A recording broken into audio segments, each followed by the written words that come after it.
welcome to Hervey Bay for the 6th round of the Monster Energy Drink MX Nationals today on the Pre-Moto show on motoonline.com.au. A special guest, Ben Townley, welcome. Yeah, cheers guys, good to be here. Throw a few predictions in the hat. As well, we've got series commentator Cam Williams. Good to have you back, mate. Alex, how you doing? Had your first child in this little break here too. How's that been? Educational, to say the least, man. Who would have thought something so small could make so much of a mess? Okay, well, first of all, Ben, been good to have you back these last couple of rounds. Not riding, obviously, but just quickly, how's that recovery going? Yeah, it's good to be here. I'll be at the races, with the team, and for everyone that, is supporting me through this. It's obviously been a pretty tough break. It's all going to plan at the moment. While we're in the break from racing, I had a doctor checkup, and everything is looking like it's on track at the moment. But to say I'm out of the woods is a bit early yet. So I'll have another checkup within the next 4 weeks, and that'll really tell where I'm at and what the timeline is from there, to be honest. So it's going well.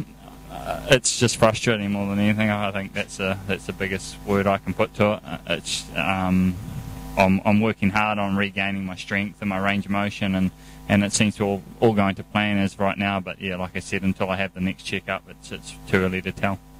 Okay, well, Cam, it's been a long time off, mid-season break. First time that we've had that here in the MX Nationals.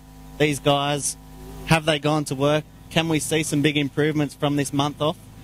It's either going to go one way or the other, is what my gut tells me, is that the guys that have been doing the work, it's going to show. Like Lawson Bopping's been away. We know Waters has been racing in Queensland. Coppins has been in Europe. I think the only one I know of that's got maybe a bit of a cloud, and you might be able to help us with this, BT, is Ford Dale had appendicitis during that break. So I think for the greater majority of the guys, maybe a bit fresh, ready to go racing again at this level. Yeah, I definitely think that those three guys that you named that have really kept on top of their game. I think it'll really shine through tomorrow because we're at a sandy track. It's going to get rough, and I think those three guys, Bopping, Coppins, and Waters, will be up front, and I believe Brad will too because he's not a slacker by any means, so I think he'll be up front as well. Got his sound game on during the break as well, huh? Yeah, definitely. So that's only going to help going into this round for sure. And with as far as Ford goes, it was definitely a scare, but health's 100% now, so excellent, good to go. How about Josh? He's been over to England during this break, done some racing in the British Championship and another race over there. In your experience, will that translate well to the MX Nationals, what you've seen so far? Will we see Josh Coppins as the championship leader come out stronger again this weekend? Yeah, I think so. Obviously his experience and all his past years of racing, he's got a lot going into this final championship, and for him to carry on racing in that time, I think was important, especially for his speed, because that's probably, if there's anything that lacks a little bit, it's his outright speed to those guys, especially in those sprint motos, and getting overseas and racing at a higher level of competition, I believe, than more depth, sorry, I should say, of competition was good for him. And although it probably didn't go quite as planned, he got a fair amount of racing under his belt in that break, and not a lot of guys got that. One guy who does have a lot of racing under his belt during this break is Todd Waters, who came off a big win at Murray Bridge. He seems to be in really good form right now. I spoke to him earlier. He's confident. These Sunshine State rounds, he's just been, coming out so strong. Yep. He's a Queenslander. He loves it up here. We know he's your boy. What can we expect from him? More of the same, I think. He's raced a lot here at Hervey Bay. He raced here, I believe, the shell round on one of the Sunny series. One thing that probably would concern me is the depth of those fields. Like BT was just talking about the depth that they're racing in England. And in real terms, Todd's had the whole thing to himself when you consider the shell rounds and the Sunny States. The Queensland's and the Sunny State. So I think probably just that depth and the intensity of racing is what may be just that smidge of a step up. But I would expect no different from Todd. He's approached it greatly differently this year. He's really just been mellow and trying not to win every moto, just trying to score a bag of points, Yeah, I think that was a key point that he just made. He has a different approach to his racing. I don't really know a lot about these guys, but one thing I can see with Todd is that he's stepped up to being a contender now and a consistent contender. That's what we've seen out of him now in the first 5 rounds. He's been definitely consistent and consistently up front, and obviously I think the last round we were at was absolutely a dominant performance. He's carried that into the break, and obviously the depth wasn't there at those events that he did, but he was behind the gate and he was racing, and that's what was important. Now we're under the Calton Dry Honda Thor Racing team truck, your team, Ben. Brad Anderson this weekend is coming in. He's right there in the championship hunt with the likes of Coppins and Waters. Like you, Honda brought him over as an international guy. Both you and him were hired into, he's basically here to win this championship. He's a double British champion already. Where do you see him featuring in this series second half? I think he'll only get stronger. They've made some changes in the brake. I was talking to the guys about that actually in the past week or so, and it seems to be a step in the right direction with his practicing.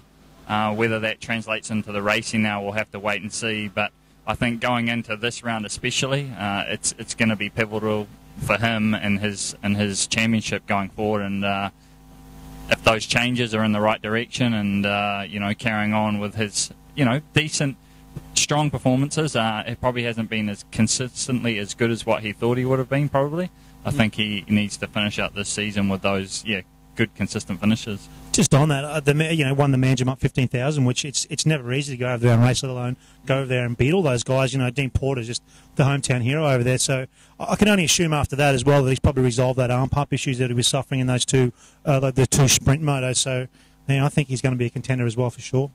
Yeah, it's definitely going to be a big finish to this championship, a massive second half, and we can't wait for that. Now, one person who it's going to be a little strange here, not here this weekend, is Jay Marmont, your four-time champion. Seems like his run for the 5th championship is officially over. Joined Monster Energy Kawasaki this year. It's going to be kind of strange not seeing him out there this weekend, isn't it? Yeah, it is always strange when you don't see essentially the number one out there. And look, I saw Jay at Adelaide after the last round of Murray Bridge, and no disrespect to Jay, he just looked like a broken man. He just looked like someone who needed a break. He needed to go and get everything sorted out and just get himself right again, because it's a tough game, and you come to these races and everyone else is fit and you're not. You're directly behind the 8 ball. So I'm disappointed he's not here because I've always been a big Jay Marmont fan. Can he rebound, when he does come back? Is there a possibility of him getting round wins, or it's pretty tough to sit out around in this sort of competition? Oh, well, first and foremost, I'm just wondering who you're going to pick, really, in your prediction this weekend. No, there's no doubt about it. I think, one of the big things, I think, for the whole MX sort of fraternity, everyone involved in the sport, it's massive that he's not going to be on the gate. You're looking at a guy that was going on to his try and win a 5th championship. He's been around a long time, and obviously, to win 5 championships, you've done a lot of winning. So it's going to be a massive gap on the start line tomorrow for the Australian motocross scene, that's for sure. And there's no doubt that he can rebound. I think he's done the right thing and taking that time.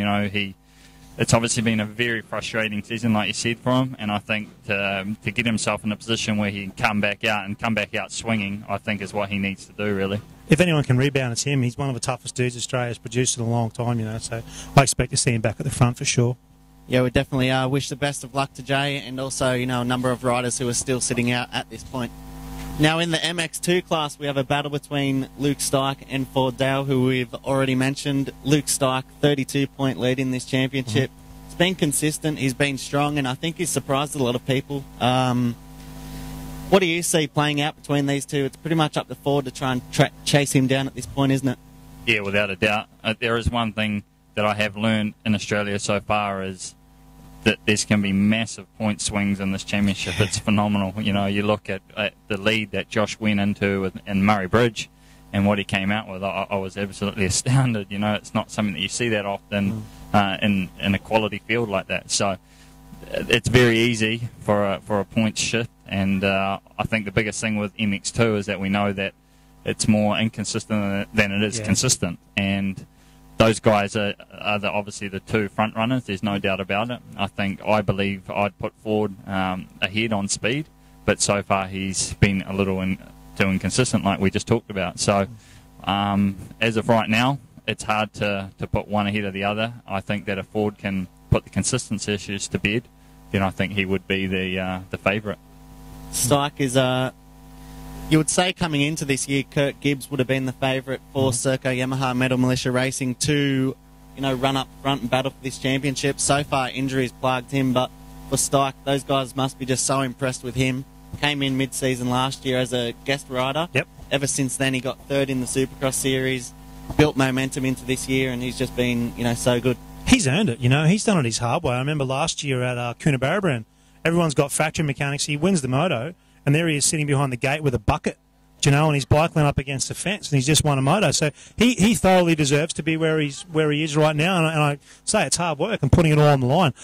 I'm not discounting Kurt Gibbs at the moment, though. I think this break has probably done him good, and I expect Gibbsy to come out swinging tomorrow. I think he's going to be very strong. The speed was there. It's just, the dreaded skate forward. It's the worst thing you could ever imagine, So it's going to be a good day tomorrow. Shane Boyd, privateer rider on the DPH Motorsport Honda team. He's a guy who's, really experienced, never raced the 250F in the Nationals before this season. For you, come out, he won that last moto at Murray Bridge. What's your thoughts on him? He seems like he's gaining momentum as the season progresses. Yeah, it's hard for me to comment on, a lot of these guys, even guys that you just talked about, Gibbs and Stike. I don't really know a lot of the riders in Australia too well, but I do know Boydie because he's been around a long while now, it seems, and I didn't really know how it was going to go for him shifting back to the lights bike. There's obviously a lot of intensity on the smaller bike, and he's not the smallest guy by any means. Not that he's overweight, but he's a solid built guy, and he's done really well. I've been impressed with what he's been able to get out of it, and I think he's coming into his own on it as well. He's been since he dropped back down. You've got to learn that intensity again, and I think that a big thing for him is getting good starts. I think that if he can get good starts, he can use that experience like you just talked about, to its potential. I agree with you. I think Boydie's been phenomenal. I think one thing that can't be discounted is Brad McAlpine. Builds a fantastic motorbike, and the guys at DPH did very well to get him on board. And I've spoken to Boydie about it a few times. And changing your body shape is not that easy, and by no means is he an old man. But essentially by the time you get towards the back end of your 20s, that's just, your body's built. So, and he's had to do a lot of work to trim back down. As you said, he wasn't a fat boy at all. But he's had to drop weight in order to be able to ride that. So I think it's been a fantastic season for Boydie. And almost a masterstroke essentially to resurrect his career. It was pretty good last time out at Murray Bridge to see Josh Keisha step up and, award JDR and KTM a win. They've had it's been a difficult season by KTM standards. JDR runs, a massive team. They put a lot of effort into this. It was good to see Keisha step up and award them a win. Jeff Leask was there that weekend, so that was a bonus for him as well.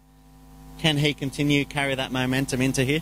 Of all the guys, he's probably one of the most enigmatic characters we've got. You just don't know what Josh Keisha is going to show up on the day. If he's angry, get out of his way because his elbow's out. He just loves that style of racing. I think he can go very close to winning. His consistency is probably not there with even though Ford's probably not super consistent yet. It's not there with he and Luke Stike consistency yet. But the outright speed is there, and his starts are usually pretty damn good. So he'll be in the mix for sure.